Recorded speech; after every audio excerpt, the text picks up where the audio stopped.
Hello. Hey there, everybody. Happy Friday. Welcome to our Friday lunch chat. After my big rambling Tuesday chat, I feel like I don't have nearly so much to say today. That's what happens when I don't see people for like a week at a time, thanks to holidays and such. I'm super excited because after we finish today on this chat, I'm going to be going live at 12:30 in our Ravelry Challenge group to announce some prize winners for our 2020 Ravelry Challenge, which is so fun. Um, the whole thing got a smidge derailed by the pandemic. Like I kind of didn't stay in touch as much as I had hoped to. I thought it would be more of an ongoing thing. And then, we all know, right? But we're wrapping it up right and doing some prize drawings, and we had everyone submit their results, and so it's really exciting. And my phone should be off, but it's not. Let me put it on silent really quick. So yeah, we had I don't know. Oh, I don't. I think at least 75% of the people who submitted a goal sent us their results. So that's fantastic. And it's got me thinking about my own goals and my own progress for last year. And I think I'm going to stick with the same goal. That's okay. I didn't make it. If you haven't heard yet, I didn't make my goal. But I'm also, I took a good look at some of my projects at the end of the year or right around New Year's. And I kind of was tidying things up and I frogged three things. I frogged one ancient cashmere lace shawl. The finished shawl would have been beautiful. There is no doubt about it, but I did not have the patience for it. It calls for I'm trying to remember 1,200 yards, I think, of knitted cashmere lace, and I had cut maybe 5% of the way into it. like like basically nowhere. I think I had like 2 inches worth of knitting. And it was in that beautiful Luxadorna cashmere that Heidi Hennessy made, and so that was really easy to get real with myself and be like, this is not happening. So I frogged that. That cleared something up off of my whips list, and then or my hibernating list. Um, I decided to frog my Sharon Show. I started that right at the beginning of the Sharon Show knit along and by Casa Pinka. And I think I was probably like maybe 12 inches in when I set it down and never went back to it. And when I first was tidying, I thought, okay, I'm gonna pick this back up. But then the more I like looked at it and contemplated it, I realized that it's probably not gonna happen for me. So I think it'd be easier for me to purpose those 5 skeins into other shawls and other fingering weight projects. So bye bye, Sharon Show. And then oh my gosh. Oh, and then I frogged this one, and I'm gonna show you here. Nydia, do you just put in Ravelry Challenge group in the search? Yeah, we also have a link to it on our Facebook page. So if you're trying to find the Ravelry Challenge group, if you're on the Not Another Hat Facebook page, which is where I'm live right now, and you go to where our groups are, our 2 groups that are created by our page, which is Unraveled, which is like our general social group, and then the Ravelry Challenge group is also there. So that's one way you can find it. But you also can search for, I think it's KAH Ravelry Challenge. Of course, I can't go look for it for you right now because then I'd leave my screen. So, anyways, if you're still not seeing it, I can try send me a message and I'll get you there. Heidi, you just did your. I'm going to talk about Fiat here just a second. Um, Jen, hey Jen, we didn't all make our goals, and it's okay. It's absolutely okay. Yay for frogging, Becca says. I know it's very liberating to frog. Um, oh, Julia, bless your heart. Nydia, Julia just posted a link to the group in the comments. So you can find the group right there and join. Okay, so the last thing I frogged, I had also barely got underway. I think I was maybe like this big of the triangle. It was the beginning of a triangular shawl. It was Destination Unknown by Cheryl Faust, and it was a mosaic pattern that's quite lovely. I still really care for it, but I knew I just was not going to pick it up. It looks really good when it's done, but it's a very repetitive, not very interesting and stitch pattern, like just a lot of really mindless. And what I really want to do is brioche. Okay, so here's the yarns that I frogged from Destination Unknown. This is Kelborn Woolen's Perennial, which cannot say enough about this. Actually, Perennial is something I would absolutely use to make another Old Town. That's what this sweater is that I'm wearing. One of my maybe my favorite finished sweater of all time. Definitely top five, probably definitely top three. Um, I really like my boathouse too, so it's up there anyways. And it's a fingering weight sweater, but it's knit at 6 stitches to the inch, and it would be amazing in Perennial. And as I was putting this on this morning, getting dressed, I was like, what will I make this again in? The Perennial would be gorgeous. So yeah, Perennial here from Kilborn Woolens, and then this is Blossoms from Wonderland Yarns, which we frequently carry. We don't have any in stock right now, but I'm sure it'll be back at some point. So it's one of those really slow gradients that's got 425 yards.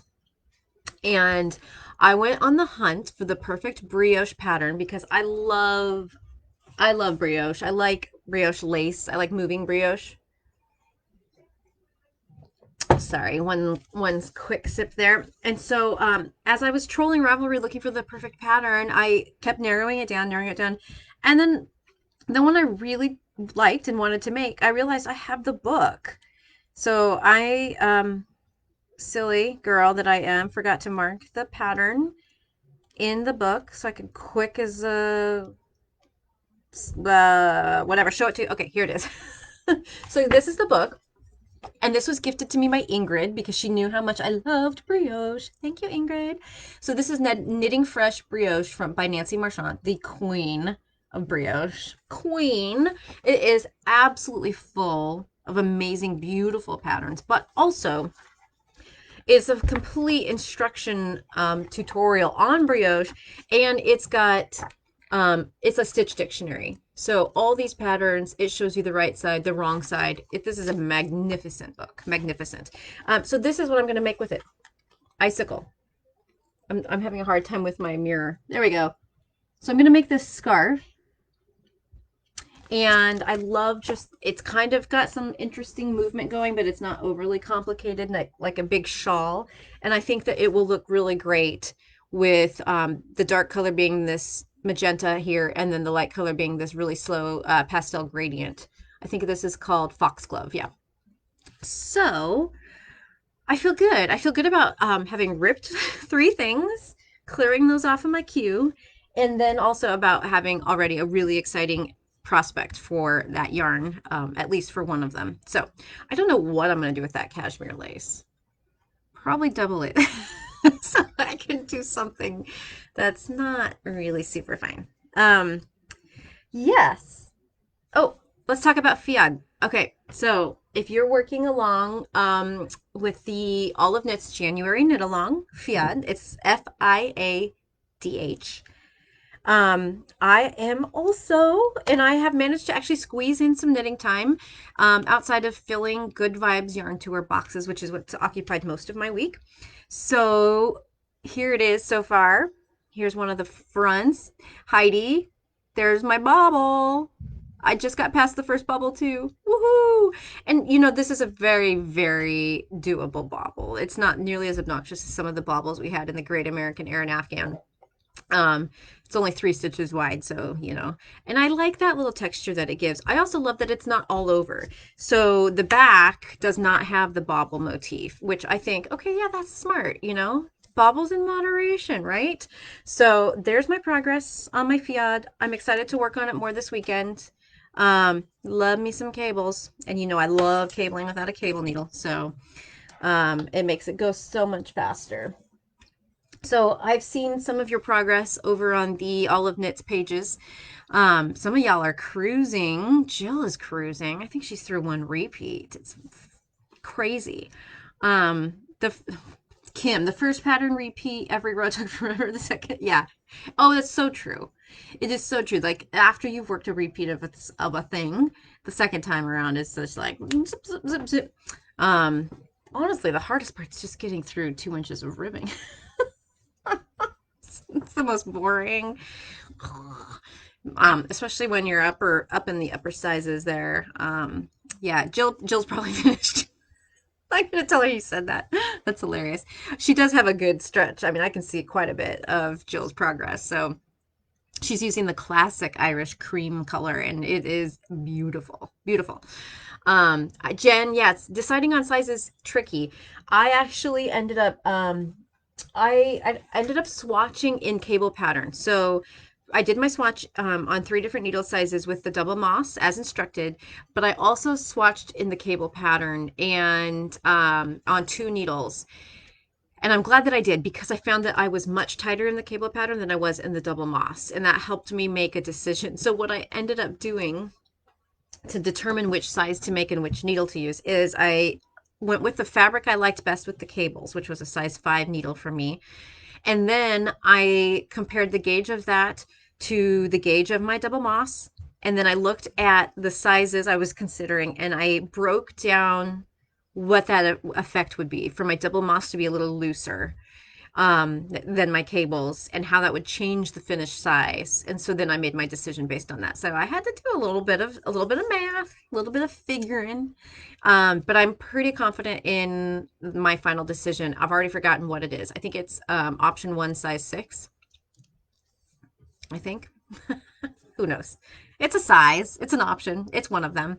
Um, but we'll see. At first, when I was working on the ribbing, I was like halfway through the ribbing and I was like, this is massive. There is no way this is right. And then I stretched it out. I got it off the constraints of the needle and it just like barely comes around my front, which is perfect because there'll be bands. And I was like, oh, it's not massive. I'm massive. So it's dead on, I think. Knock on wood.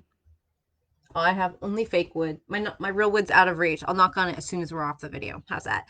So, anyways, that's the FIAD update for this week. So the last thing I wanted to show you guys, we got these in a week ago and I have forgotten to show you twice now.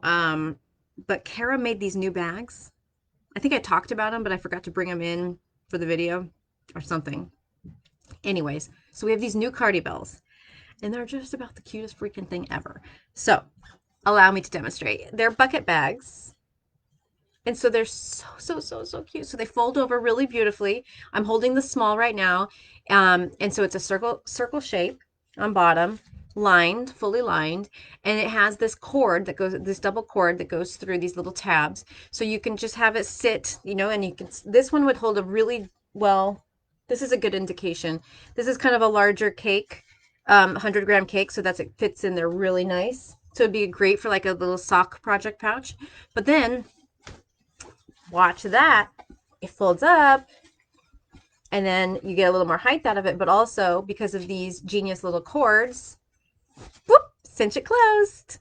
And they have all of these different fabrics. It's so cute. So that was the small one, and look how big the big one is. My head, this bag.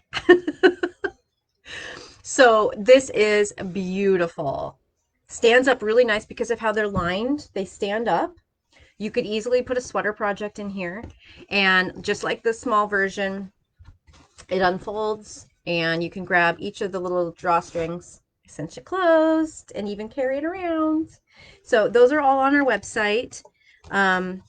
Kara, she does impeccable work. She's always tempting us. The big bag is 50 and the small bag is 35, I believe. I knocked the tag off. I think the tag was stuck on the fabric of this one and I knocked it off. I think it's either 40.50 or 35.50. I can't remember. Kara got new little tags, which is great. So I'm going to fold this one back down. I love how they look folded. They're just so cute. And I'm a sucker for a bag that stands up and doesn't collapse on me when I set it down next to my chair to work, because I'm always bringing my stuff here, home, constantly. And so it's, a lot of hauling and plopping. So anyways, so there they are. Okay, you guys, I hope you've had a good week. It's not too late to submit your goals for this year if you'd like to join us in the 2021 challenge. The link to the form to submit your goals is in the challenge group. It also was in this week's newsletter. So be sure to send us your goal. There is no commitment to it. Like we're not going to hold you to it. We're not going to shame you for not reaching it. All it is pure fun. We might send you a couple emails throughout the year asking how you're doing, if you're staying on track, and we're going to do some more prize drawings throughout the year. And of course, at the end of the year, just like we're about to do in 15 minutes, we'll have the big prize drawings. So there's nothing required from you to participate except to fill the form out with your name and email and your Ravelry name and your goal for this year. So I highly encourage everyone to do it because I think it'll be a lot of fun. All right, people, have a great weekend, and I will see y'all on Tuesday. So take care.